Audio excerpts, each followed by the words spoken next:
안녕하세요. 대전의 한 행정복지센터에서 사회복지 공무원으로 일하고 있는 30살 후반 남성입니다. 오늘 제가 청취자분들에게 전해드릴 사연은 제가 중학생 때 했던 방황과 그런 저의 방황을 끌어안고 감사해 주셔서 마침내 제가 평범한 삶을 살 수 있도록 해주신 저의 어머니에 대한 이야기입니다. 영화의 제목인 위대한 유산처럼 제가 위대한 유산, 사람의 선하고 바른 마음을 알려주시고 떠난 저의 어머니? 그럼 사연을 시작하겠습니다. 저는 충남 서초에서 태어나 10살 때까지 사천에서 자랐습니다.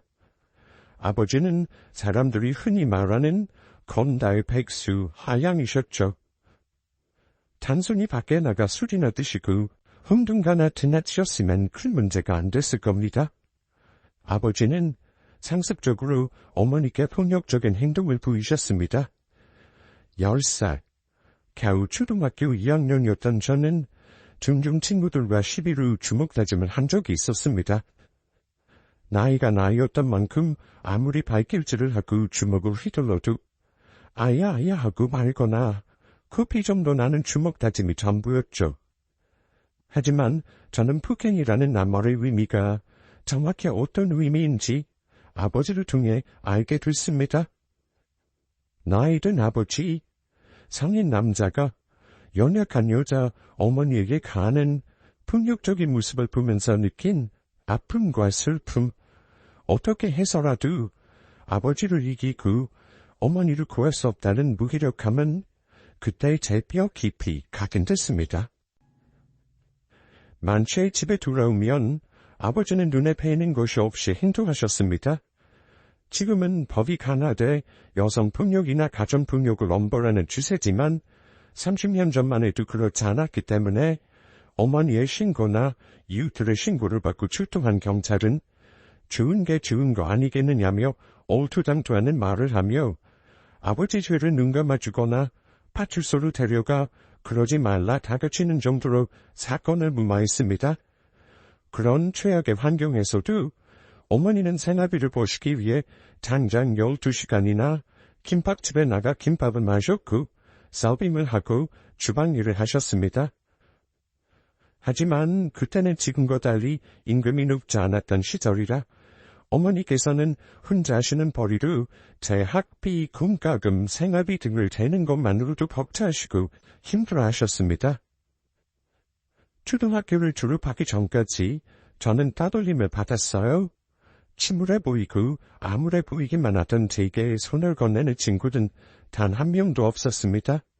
심지어 저를 맡게 된 담임선생님들조차 제게 관심을 주지 않으셨죠. 친구들도 담임선생님들도 제게 다가올 엄두조차 내지 못했던 거였습니다. 그만큼 저는 어두운 마음, 얼굴로 초등학교를 마치게 됐습니다. 말은 따돌림이었고 왕따였지만 사실 따지고 보면 제 스스로 자초한 따돌림이고 왕따였죠. 하루하루 시간이 흐를수록 마음에는 분노가 쌓여가기 시작했습니다. 제가 중학교 1학년 1학기를 보내자 제 몸은 본격적으로 급속도로 빠르게 성장해 나가기 시작했습니다. 아유, 우리 연수가 벌써 이렇게 컸네. 어쩐 일이니? 작년만 해도 엄마 가슴 깨우던 키였는데 이제 엄마랑 키가 그 같아. 어머니는 좋지 않은 환경, 가정 형편에서도 그나마 잘 먹고 잘 자는 저를 보시며 고통스럽고 아픈 당신의 마음을 달래셨어요. 그것 하나만이 어머니 삶의 낙이었던 겁니다. 하지만 어머니 말씀처럼 머리가 굵어지기 시작한 저는 마음에 쌓여있던 분노를 학교에서 주먹에나 쓴다는 친구들과 어울리며 학교 친구들, 다른 학교 애들에게 풀기 시작했습니다. 그때는 학교에서 싸움을 제일 잘하는 애를 짱이라 불렀습니다. 저는 다른 학교 애들과도 많이 싸우고 다녔지만 제가 다니던 학교에서는 애들 스스로 저를 짱이라 부를 만큼 거칠고 험악하게 행동했었습니다. 문제가 생긴 건 제가 중학교 2학년에 올라가서였어요. 제가 비행 청소년이었을 때 비행 청소년들 사이에서 유행했던 일이 화근이 됐던 겁니다. 같은 학교에 다니던 여자친구와 만난 지 200일이 되던 기념일이었어요. 당시 유진들 사이에서만 있었고 통하는 문화였는데 커플 기념일이 되면 유진들끼리 서로 돈을 모아 커플인 남자의 여자에게 돈을 물어주는 일이 있었거든요. 100일이면 1,000원, 200일이면 2,000원, 300일이면 3,000원, 이런 식으로 말이죠. 하지만 그 일이 문제가 된 건 제가 다니던 학교 일진들뿐 아니라 학교 평범한 학생들 모두에게 돈을 거뒀다는 사실 때문이었습니다. 일진 무리는 물론 저는 2학년 전체 학생들, 1학년 전체 학생들을 위협하고 협박해 돈을 거두었습니다. 처음에는 같은 학교 3학년 선배들조차 혀를 내두를 만큼 험악하고 포악한 저였기 때문에 별 문제가 되지 않을 거라 생각했어요. 제 말이라면 벌벌 떠는 등급생, 하급생들이었기 때문이죠. 그렇게 별 문제 없이 수월하게 돈을 거두어 드릴 수 있을 거라 생각하고 있던 어느 날이었습니다. 점심시간을 앞둔 4교시 때 엎드려 자고 있었는데 갑자기 트르륵 쾅 하고 거칠게 교실 문이 열리는 소리가 들렸습니다. 고개를 들어 누군가 보니 학생 선도부장이자 제가 다니던 학교 유도부 감독이었던 선생님이셨습니다. 김현수, 이 자식 너 당장 뒷문으로 나와. 학교에 다니면서 몇 차례 선생님들에게 어울차도를 받고 뺨을 맞기도 했던 저였지만 그날만큼 괴로울 정도로 선생님에게 심하게 매를 맞은 적이 없었습니다. 예상은 했지만 정확히는 무슨 영문인지 모르고 뒷문으로 걸려나간 저는 땅바닥에 눕혀진 채로 선생님에게 매를 맞았습니다. 너 이 침습만도 못한 놈, 네가 감히, 네 녀석이 감히 나이 처먹은 건달 양아치들도 안 하는 짓거리를 고작 15살 먹은 네가 해? 이런 폴레만도 못한 녀석. 선생님의 이야기를 듣고 나서야 제가 어떤 문제를 일으켰는지 알게 됐습니다. 학교 1, 2학년 전교 학생들에게 2,000원씩 수금하려고 한 일이 문제가 됐던 겁니다. 제가 학생들에게 거둔 돈은 총 76만 원이었어요. 한 학년이 200년 가까이 됐으니 돈을 내지 않은 학생들 몇 명을 제외하고 학생들 대부분이 제게 돈을 줬던 거였죠. 교실 뒷문에서 선도부장이었던 선생님께 매를 맞은 만큼 맞은 저는 교무실에 끌려가 이번에는 담임 선생님 옆자리에서 3시간 가까이 엎드려 뻗친 자세로 있어야 했습니다. 그 경찰들 올 거야. 생각 같아서는 내일 아침이라도 엎드려 뻗쳐 하고 있으라고 하고 싶지만 이제 경찰들 학교 다 왔다니까 경찰 오면 따라가서 주사받고 와라. 그러고 너는 이제 학교에 못 다닌다. 전학도 안 되고 퇴학이야. 네가 자처한 거야.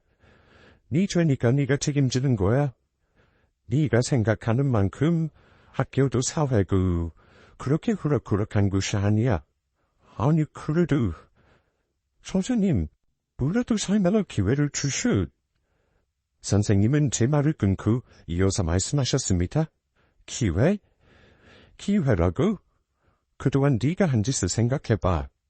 상습적으로 친구들 데리고 돈 뺏고 한 것도 모자라서 다른 학교 애들이랑 패싸움하고 다니고 오토바이 훔쳐서 팔고.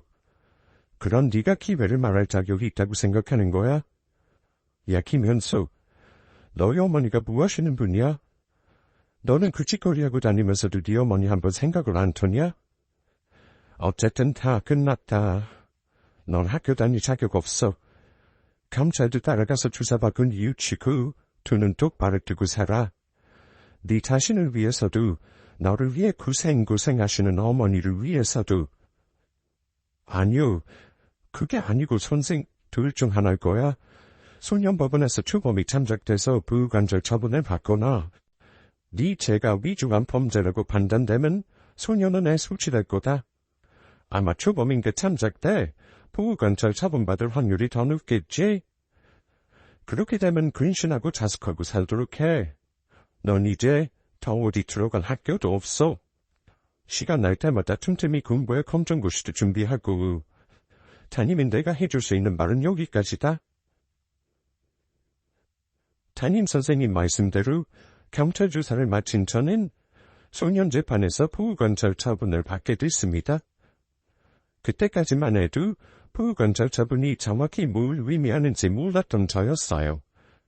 학교든 사회든 다시 마음을 다잡고 살아가라는 제도가 보호관찰이었습니다.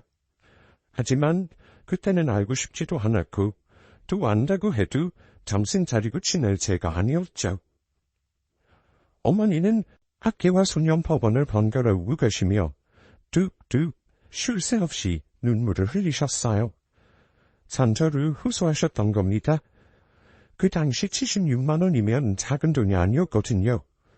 어머니는 당신이 들어두신 적금을 깨 제가 다니던 학교 학생들에게 모두 배상하셨습니다.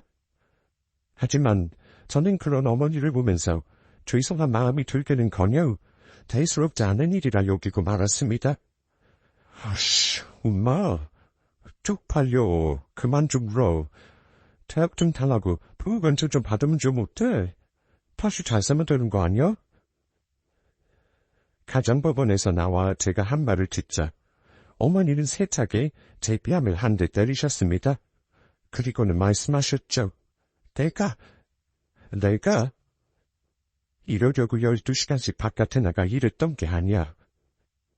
연수야, 왜 그렇게 엄마 마음을 몰라? 너 중학교 1학년 때 엄마가 뭐라 그랬어? 담배 피는 거, 술 마시는 거, 여자친구 만나는 거 다 좋다고 했지? 그래도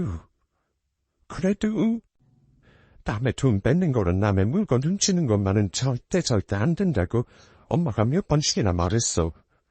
도대체 이게 뭐야? 학교는 어떻게 할 거고 보호관찰 처분받은 건 또 어떻게 할 건데? 지금 엄마는 네 아빠가 엄마 때렸을 때보다 더 아파. 몸도 마음도 칼로 갈기가 찢는 것 같다고. 그때 뉘우쳐했습니다. 하지만 잠깐 뉘우치는 척 자숙하는 척만 했을 뿐 저는 진심으로 반성한 게 아니었어요. 보호관찰 사후. 그러니까 1년의 보호관찰 처분을 받은 뒤 저는 4개월쯤은 아무 문제 없는 듯 잘 지냈습니다. 하지만 학교에서 퇴학당했던 저는 나이가 어려서 마땅히 일할 만한 곳이 없었어요. 오토바이를 몰 줄 알긴 했지만 너무 오래 다른 이유로 중국집 피자집에서 모두 저를 쓰려 하지 않았거든요. 제가 할 수 있었던 건 장단 15원을 쳐주는 장단주를 동네에 배포하는 이뿐이었습니다. 한 나흘 정도는 할 만했죠. 왜냐하면 크지 않은 돈이었어도 스스로 돈을 번다는 자긍심 같은 게 생기더라고요. 그것 때문에 일이 고돼도 참을 수 있었던 거였어요. 하지만 하루 참장 가까이, 거의 10시간 가까이 장단지를 배포하고 받은 돈은 고작 15,000원이었습니다. 열쇠 가게, 피자 가게, 중국집 가게를 가리지 않고 일했지만 날이 갈수록 버는 돈이 무서워지기 시작했죠. 한 보름쯤 일하다 보니 내가 왜 이따위 말도 안 되는 일을 하고 있는 거지 생각에 다다르게 됐습니다. 그 생각이 드는 순간 저는 곧바로 일을 때려쳤고 다시 예전에 그 험악하고 포악한 김현수로 돌아갔습니다. 메이커 있는 옷, 여자친구에게 해줄 선물, 친구들과 올라다니면서 누릴 유흥, 모텔 숙박비 등등 저는 오토바이를 훔쳐 다른 친구들과 장무라비에게 훔친 오토바이를 팔기 시작했어요. 125cc 이하 오토바이와 125cc 초과 오토바이에 대해 잘 모르시는 청취자분들이 많으실 거라 생각되네요. 알기 쉽게 125cc 이하 오토바이라고 하면 평범한 스쿠터를 생각하시면 좋을 것 같고 125cc 이상 오토바이라고 하면 오토바이를 즐겨 타거나 배달업에 종사하는 사람들이 타고 다니는 좀 고급스러운 오토바이를 생각하시면 좋을 것 같습니다. 125cc 오토바이는 쉽게 훔칠 수 있었던 만큼 헐값의 오토바이를 팔아야 했지만 125cc 이상 오토바이는 절도 과정이 간단한 것이 아니었던 만큼 팔 때 꽤 높은 돈을 받을 수 있었어요. 그렇게 한 3개월쯤 보내고 의무적으로 부관찰을 해준 담당자를 만나야 하는 날이 됐어요. 외삼촌같이 푸나 인상을 갖고 있던 부관찰 담당자는 늘 그랬듯이 댁에 순대국밥을 사주며 조용히 말을 건넸습니다. 연수야, 요즘은 뭐하고 지내? 네, 부탁했죠. 전단지 돌려요? 그렇구나. 전단지 돌리는구나. 저는 말끝에 흐리는 담당자의 말을 듣고 가슴 한구석이 서늘해졌습니다. 전단지를 돌린다. 연수야, 너 내 말 잘 들어라. 네? 무슨 말이요? 지금 네가 어떤 짓거리를 하고 다니는지 다 안다. 아직 경찰서에 금식적인 사건으로 구속된 건 한 건도 없어. 근데 조만간이야.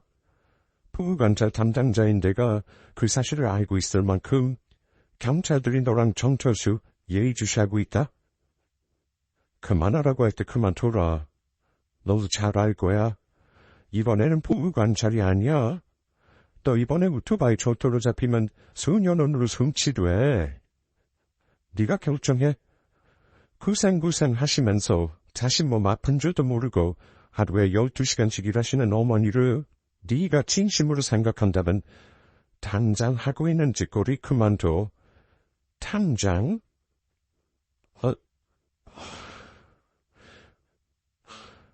근데 그게 무슨 말이에요? 저희 엄마가 몸이 아프시다니요? 엄마 지금 집에서 잘 지내고 계신데 아침 저녁으로 엄마가 약 챙겨 먹는 건 알겠는데 말해봐요. 엄마가 어디가 아프신데요? 너 이 자식.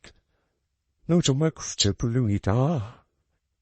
네 어머니가 아침 저녁으로 하는 그 약을 드시는데도 한 번 어디 편찮으시냐고 물어본 적이 없었냐? 아이고 연수야. 정신 차리고 철 좀 들어라. 아니 그니까 말해달라는 거 아니에요. 말해봐요. 엄마가 어디가 어떻게 아픈지. 됐다. 네가 직접 가서 네 어머니한테 여쭤봐라. 어디가 어떻게 편찮으시냐고. 그리고 나는 네게 분명 말했다. 지금 얘가 하고 다니는 그 짓거리 당장 그만두라고. 그렇지 않으면 이번에는 소년원이라고 분명히 말했어. 아무리 안 배우고 무배운 녀석이지만 바늘도둑이 소도둑 된다는 말은 알고 있지? 소년원 가면 네 인생 거기서 끝이야. 소년원에서 네가 할 수 있는 건 고작 애들이랑 어울려 다니면서 더 큰 범죄 저지르는 게 다야. 평소 상냥하게 저를 대해주던 부관찰 담당자였지만 그날만큼은 진지한 표정으로 계속해서 말을 이어나갔습니다. 그러고는 국밥을 채 다 먹지도 않은 채 먼저 자리에서 일어나 가게에서 나가셨죠. 자정이 돼 집에 돌아온 저는 급한 마음이 됐어요. 주무시고 계시던 어머니를 깨워 재촉하듯 물었습니다. 엄마 말 좀 해봐. 엄마 아프다며 그 부관찰하는 사람이 이야기해줬어. 어디가 어떻게 아픈 건데? 심각한 거야? 아이고, 이 우밤중에 무슨 일이라니? 아프긴. 아니야. 엄마 무릎 관절이 조금 안 좋아서 아침 저녁으로 관절 좋아지라고 약이랑 영양제 먹고 있는 거야. 부관찰사 그 양반은 그게 뭔 큰일이라곤 큰 알림 없어. 그런 거 아니니까 아무 걱정하지 마라. 그나저나 밥은 먹고 집에 온 거야. 새벽인데 배 안 고파? 엄마가 계란 후라이라도 좀 해줄까? 아니야, 됐어. 다시 자. 뭐야, 빠는도 물어고 괜히 걱정했잖아. 다시 자, 엄마. 넌 컴퓨터 좀 하다 잘 거니까. 저는 그때 어머니가 실은 다른 병을 앓고 있다는 사실을 깨닫고 모든 걸 멈춰야 했습니다. 먼저 그동안 해온 도둑질을 그만뒀어야 했습니다. 다음 부관찰사의 말을 신중하게 듣고 어머니가 정말 관절 건강 때문에 약을 드시고 계신 건지 아니면 다른 이유로 약을 드시고 계신 건지 확인했어야 했습니다. 하지만 다시 일이 벌어지기 전까지 저는 그 둘을 실천하지 않았습니다. 저는 보호관찰 담당자를 만난 바로 다음 날 함께 오토바이를 훔치고 다니던 선배를 한강에서 다시 만났습니다. 골프웨어 입었네. 김현수, 돈 많이 모아놨나 보네. 와, 축이 엄청 예쁘네. 오늘은 저희 클린공원 쪽에 있는 아파트 오토바이 탈 거야. 오늘 한 대가 아니라 2대다. 한 대만 알아보고 있었는데 보니까 그 근처에 훔칠만한 오토바이가 한 대 또 있더라. 하나는 50cc고 하나는 125cc. 연장 잘 챙겨왔지? 저희는 구장 선배가 말한 클린공원 근처로 향했습니다. 선배 말대로 50cc 오토바이가 아파트 입구 앞에 서 있었고 저희는 어렵지 않게 50cc 오토바이를 훔칠 수 있었죠. 다음 정사로 이동해서도 마찬가지였어요. 125cc 오토바이를 훔치는데 채 5분도 걸리지 않았습니다. 형은 훔친 125cc 오토바이를 타고 저는 50cc 오토바이를 타고 아파트 입구를 빠져나오려던 순간이었습니다. 갑자기 경찰차 사이렌 소리가 울리기 시작했습니다. 이러면 뭐야? 일 났다고, 영샤. 너는 여기 오른쪽으로 가. 나는 왼쪽으로 갈 테니까 경찰차 붙으면 알지. 좁은 골목으로 빠지고 안 되면 인더라도 타. 알지?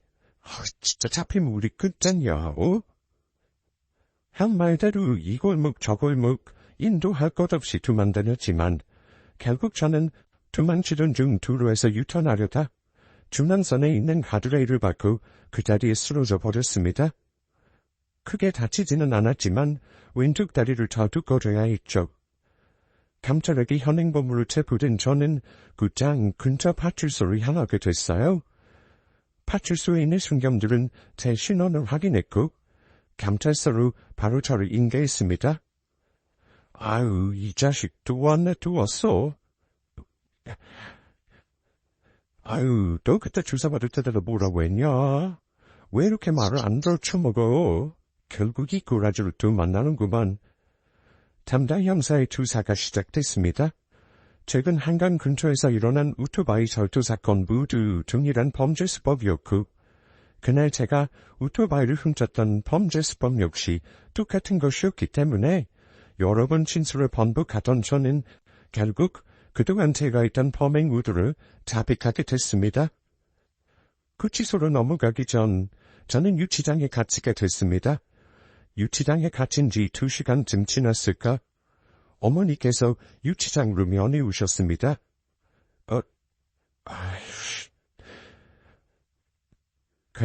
괜찮아. 아들, 괜찮다. 다 괜찮아. 아무리 나쁜 짓을 했어도 죄가 깊으면 윤회도 깊다는 말이 있다. 유치장에서 밥은 꼬박꼬박 주는 거지. 밥 잘 먹고 재판 받기까지 엄마 못 봐도 잘 지내고 있어야 돼. 알겠지? 그리고 너무 걱정하지 말고 엄마가 어떻게 해서든 한두 달이고 서너 달이고 형량 줄여볼 테니까 우리 아들은 거기서 그냥 밥만 잘 먹고 잠만 잘 자기만 하면 돼? 엄마 말 잘 알겠지? 미안해, 엄마. 아니야, 괜찮대도. 남시야. 엄마가 더 미안하다. 우리 연수가 좋은 부모 만나 좋은 환경에서 자랐으면 이런 일도 없었겠지? 엄마가 미안해. 엄마가 미안하지. 엄마가 그동안 모아둔 돈도 있고 하니까 변호사도 알아보고 이 사람 저 사람 다 알아볼 거야.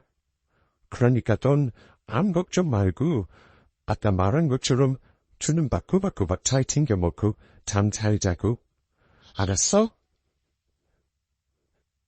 어머니가 면회장에서 빠져나가시고 철딱선이 없던 제가 한 생각은 당장 느끼는 배고픔이었습니다. 나 필요 먹을 배고파 죽겠네. 아침 나오려면 한 3시간 기다려야 되는데. 김현수 인생 참 거지 같네. 그나저나 오늘 아침 메뉴는 뭐래? 결국 저는 유치자, 구치소를 거쳐 재판에서 소년원의 송치, 부격 10개월을 선고받았습니다.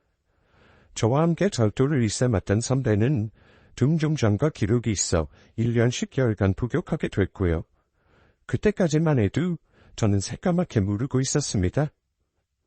어머니가 제 혐년을 줄이기 위해 변호사를 선임하고 변호사를 선임한 후에 더 당신의 병원 치료비와 약 주치비를 감당할 수 없어 약 없이 하루하루 고통스러워 하셨다는 사실을 말이에요.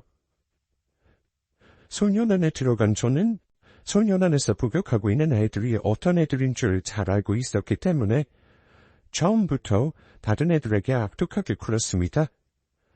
주먹 다짐을 스스럼 없이 했고 다른 녀석이 저보다 나이가 적든 많든 지지 않기 위해서라면 더 거친 폭력도 서슴지 않았습니다.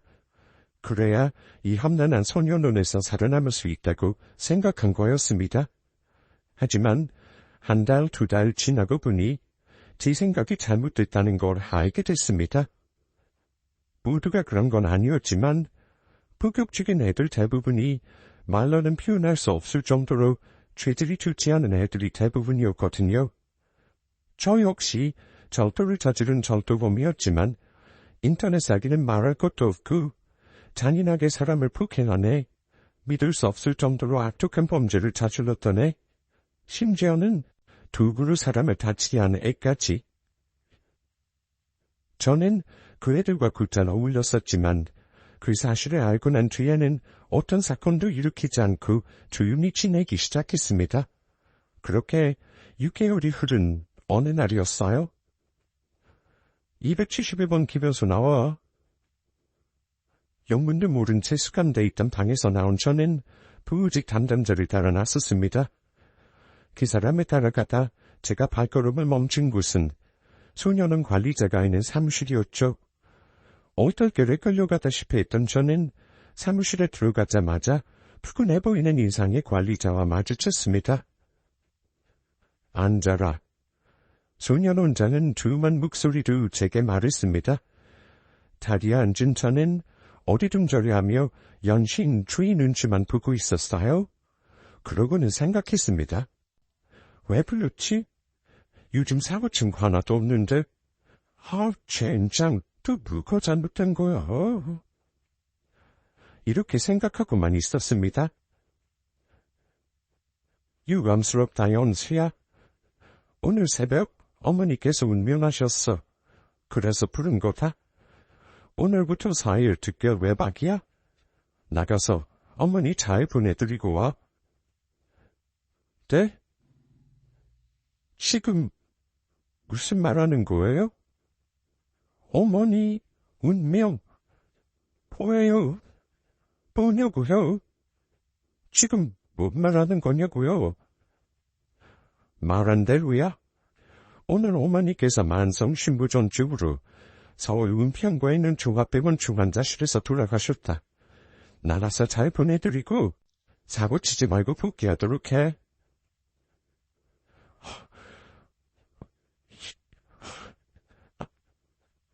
이도 젠장 무슨 말 같지 않은 소리를 짓거려. 2주 전까지만 해도 멀쩡히 엄마한테 편지 받았다고. 진짜 돌아버리겠네. 뭐하는 거야 당신들? 당신들 지금 나받고 장난하는 거지? 그치? 말해봐. 말해보라고 당장. 소년원장과 부직 관리자에게 거칠게 말하는 동안에도 사실 저는 이미 미친 듯 눈물을 흘리고 있었어요. 알고 있었던 겁니다. 정말 이제 어머니가 이 세상에 계시지 않는다는 사실을 말이에요. 면회 때 한 번씩 볼 수 있었던 어머니는 만날 때마다 얼굴이 수척해 계셨습니다. 엄마, 그좀 왜 이렇게 마른 거야? 어디 아파? 아니. 요즘 일이 좀 바빠 그래. 일이 바쁘니 입맛도 없고. 답답해. 일 바쁘다고 사람 못 뭉개고 어떻게 그렇게 금방 빠져? 엄마 지금 뼈밖에 안 보이는 거 알아? 진짜 어디 아픈 거 아니야? 아니래도. 그나저나 사고 안 치고 잘 지내고 있는 거지? 저는 당시에는 정확히 몰랐지만 어머니께서 어떤 병을 앓고 계실 거라 짐작은 하고 있었어요. 하지만 사람의 목숨이 우국할 만큼 위축한 병은 아니라 생각하고 있었습니다. 소년 원장실 자리에 앉아 그렇게 저는 한 10분 우열했습니다. 엄마, 왜 하면서 말입니다. 그런 저를 바라보고 있던 소년 원장은 말을 이었습니다. 김현수, 내가 너한테 더 해줄 수 있는 말은 없다. 어머니께서 돌아가시기 전에 네게 남긴 유품이 있다고 하더라. 병원 담당 주치의한테 전해들은 말이야. 나가서 어머니 모시고 유품 받아서 확인해 보도록 해. 가서 어머니 모시고 기도라도 하고 들어와. 죄송하다고. 앞으로 잘 살겠다고. 내가 해줄 수 있는 말은 여기까지다. 절차를 거쳐 특별 외박으로 소년원에 나온 저는 부지 관리자의 차를 타고 돌아가신 어머니가 계신 병원으로 향했습니다. 돌아가신 어머니의 시신은 이미 영안실로 옮겨진 뒤였습니다. 병원 관계자는 영안실에서 돌아가신 어머니를 직접 볼 거냐 물어봤지만 저는 보지 않겠다고 대답했습니다. 돌아가신 어머니를 보면 그 자리에서 혀라도 깨물고 죽어버릴 것 같아서였기 때문입니다. 그래서 저는 눈물 한 방울 흘리지 않고 영안실에서 뒤돌아 나와 병원 바깥으로 나왔어요. 다시 병원에 들어온 저는 부지 관리자의 말을 따라 어머니 담당 주치의를 만나게 됐습니다. 김현수 씨, 어머니 성함이 정숙겸 씨고요? 네. 안타깝지만 오늘 새벽 4시 42분에 어머니께서 운명하셨어요. 사인은 만성심부전 중이에요. 입원하시고 한 5개월 고생 많이 하셨어요. 상태가 악화돼 20일 전부터 중환자실에서 집중치료 받으셨고요. 알고 보니까 어머니께서 일반 병실에 계실 때 친해진 간호사한테 유품 비슷한 거 남겨두셨더라고요. 만약에 당신이 돌아가셔서 아들이 찾아오면 아들한테 이 상가 좀 전해달라고 하셨다고요. 자, 여기 있어요. 받으세요. 그리고 어머니 병원 입원비, 처치비, 약제비, 장례식 비용 걱정 안 하셔도 돼요. 어머니 병원비는 정부에서 이미 다 지급한 상태고요. 장례식 비용도 정부에서도 지원해 줄 거예요. 무쪼록 어머니 가시는 길 잘 모시세요. 저한테도 아들 같은 사람이 김현수 씨라 마음이 아프지만 어머니가 김현수 씨 정말 많이 걱정하시고 사랑하셨어요. 병실을 빠져나온 저는 사람들이 빠져나간 병원 접수처 앞 의자에 앉았습니다. 그러고는 상자를 열어 상자에 든 것들을 확인했습니다. 상자에는 한 통이 통장과 편지 봉투가 하나 들어있었어요. 통장을 열어 확인해보니 제 명의로 된 통장이었고 단고로 300만 원이 적혀 있었습니다. 저는 이어 풀로 봉해진 편지 봉투를 뜯고 안에 있는 편지를 읽기 시작했습니다. 사랑하고 또 사랑하는 우리 아들 연수에게. 우리 아들 연수, 엄마가 2달 전에 면회 가고 못 봤네. 면회야 매일매일이라도 가고 싶고 하루 종일 함께 있고 싶지만 소년원이 허락하지를 않아서. 그래도 이렇게나마 우리 연수에게 편지라도 쓸 수 있는 게 얼마나 감사한 일인지. 그동안 잘 지내고 있었지? 연수야, 그동안 엄마랑 아빠 원망 많이 했지? 왜 하필 이런 집에서 태어나서 이런 고생을 해야 하면서 말이야? 왜 이렇게 어른들은, 세상은 나쁜 사람들 뿐이냐면서 말이야? 연수가 그런 생각을 하게 만들어서 엄마가 정말 미안해. 그래서 엄마는 잠에서 깨면 밥 먹을 때, 일할 때, 잠들기 전 언제든 날 위해 기도해왔어. 내게 이 엄마 아빠 용서하고 부디 산다고 올바른 삶을 살게 해달라고. 네가 이 편지를 읽을 때쯤이면 아마 엄마는 이미 이 세상에 없는 사람이겠지? 그것도 정말 미안해. 내가 소년원에 들어가고 여러 가지 일이 있었어. 생사도 모르고 지내던 내 아빠한테서 연락이 왔었거든. 엄마도 정말이지 징그럽고 믿고 싫은 사람이었지만 내가 연락받은 사람은 내 아빠가 아니라 내 아빠가 누워있는 병원 사람이더라. 네 아빠가 새벽에 술에 취해서 두루갓길에서 자고 있었는데 운전자가 앞이 어두워 네 아빠를 치고 지나갔다고. 그 자리에서 네 아빠가 즉사했다고 연락 왔었어. 내 마음에 다시 큰 상처가 될까봐 엄마가 그때 진정 말하지 못했던 거 미안해. 내 아빠는 내 아빠 고향 신라군 가족금은 안치돼 있어. 안치돼 있는 곳을 찾아가 봐. 유골풍안돼 있는 곳 번호는 다시 231사야. 지금은 아니더라도 나중 있고 그 아버지 한번 찾아가 보길 바라. 아무리 못됐고 사람다운 사람은 아니었지만 결국 너 낳아준 사람은 내 아빠잖니.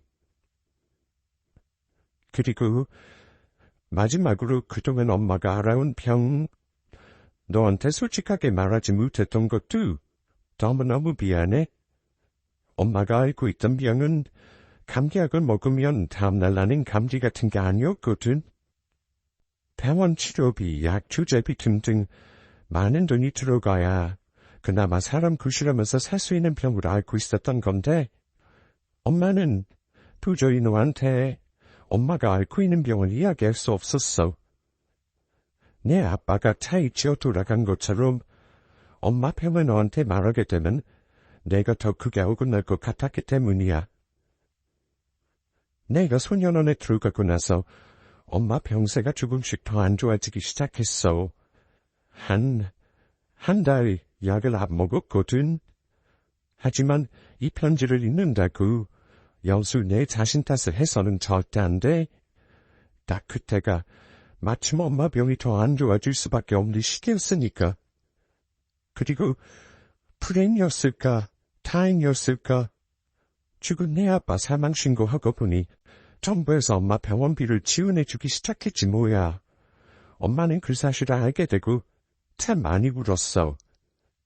나한테 고마운 건 둘째치고 그동안 조금씩 엄마가 일에 저축해온 돈으로 우리 연수 형량 줄일 수 있도록 좋은 교도사 만날 수 있었거든.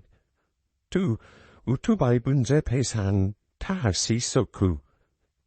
그런데도 다행히 적은 돈이었지만 300만 원이 남아서 이렇게 우리 연수에게 남길 수 있게 된 거야. 엄마는 그 사실 하나만으로 세상에 있는 모든 걸 다 가진 것 같았어. 연수야, 엄마가 여러 가지 내게 솔직하게 말하지 못했던 일들 용서해 줄 수 있지? 용서해 줘, 연수야. 그리고 연수야, 우리 연수. 딱하고 불쌍한 연수. 위대하고 훌륭한 사람 같은 건 안 해도 되고 안 돼도 돼. 근데 연수야, 또 나는 엄마 마지막 소원. 사람답게 그리고 인간답게 살아야 해. 선하고 바르게.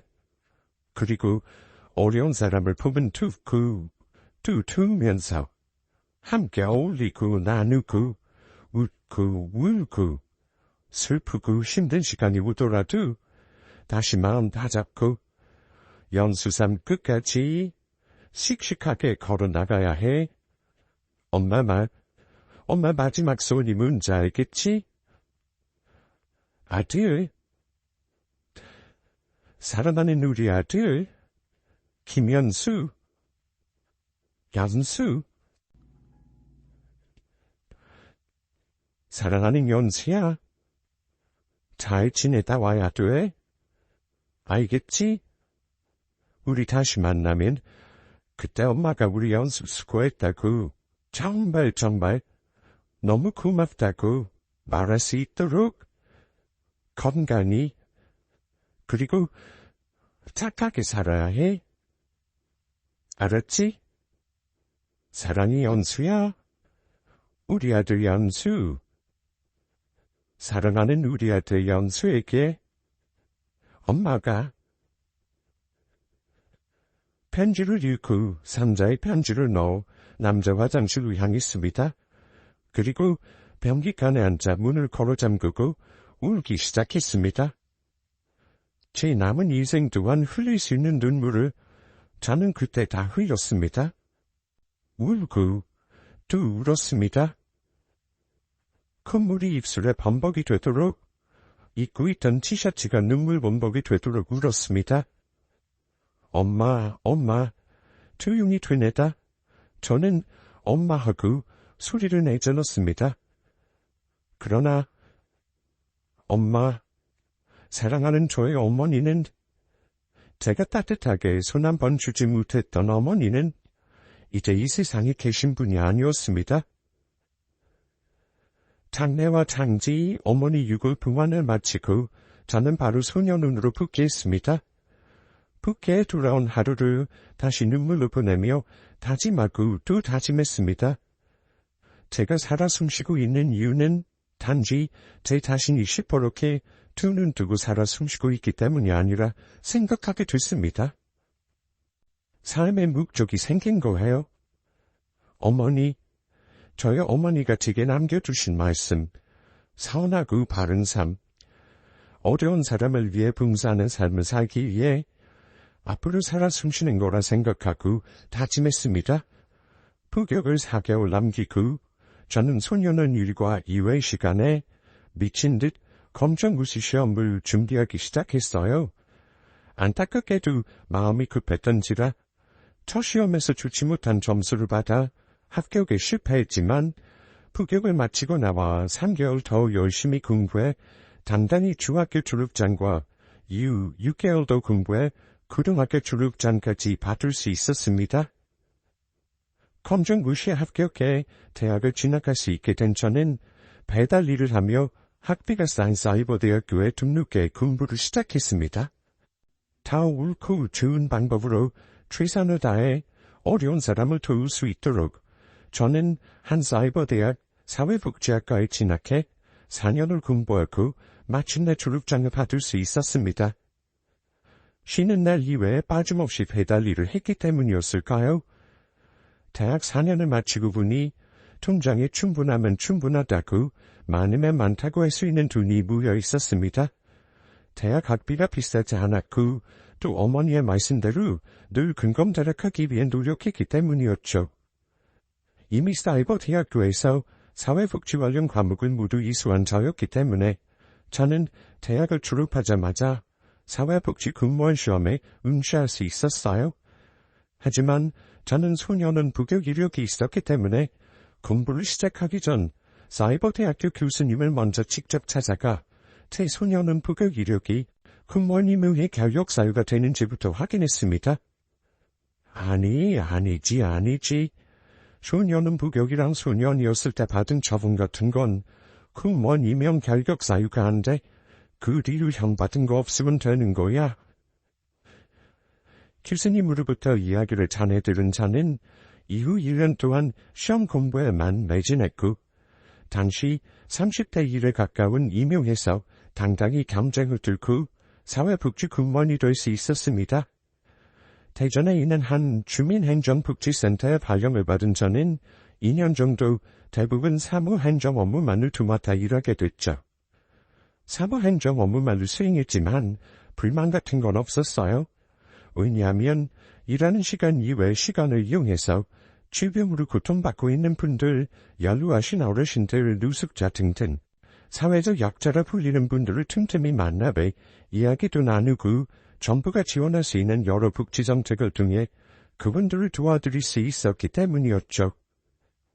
그렇게 6년의 시간이 흘렀고 저는 조금씩 안위를 짓고 나태해져 갔습니다. 하지만 그 즈음에 하늘에 계신 부모님께서 제 마음을 알아주셨던 걸까요? 저는 무료구식센터에서 자원봉사자로 일하던 지금의 아내를 만나게 됐습니다.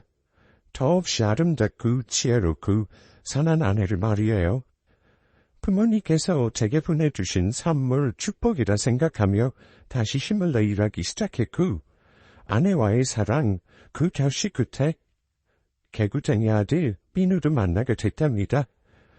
요즘 시간과 여유가 있어 여러 책을 읽고 있는데 그중 마음에 깊이 남은 문장 하나가 있어 청취자분들에게 소개해드리려고 합니다. 세상에서 어떤 일이 어떻게 일어나든 그 일과 사건은 중요한 게 아니다. 당신이 지금 누구와 함께하고 있느냐? 오직 그 사실 하나만이 중요하다. 어머니의 희생이 없었다면 지금 저는 어떤 모습, 어떤 물고를 하고 이 세상을 지내고 있을까요? 나를 왜 낳았느냐? 왜 나를 고통스럽게 했느냐? 여러 변명으로 어머니를 괴롭히고 고생시켰지만 어머니는 끝까지 제 손을 놓지 않으셨습니다. 그리고 또 당신이 돌아가실 때 제게 남기신 어머니 마음과 말씀은 지금의 제 자신을 만들기도 했고요. 하늘에 계신 어머니 그리고 아버지께 사랑한다는 말씀과 기도 전하며 이만 사연 맺겠습니다. 긴 사연 들어주신 청취자분들에게 더불어 감사 말씀 전합니다. 늘 행복한 한 해 되십시오. 감사합니다.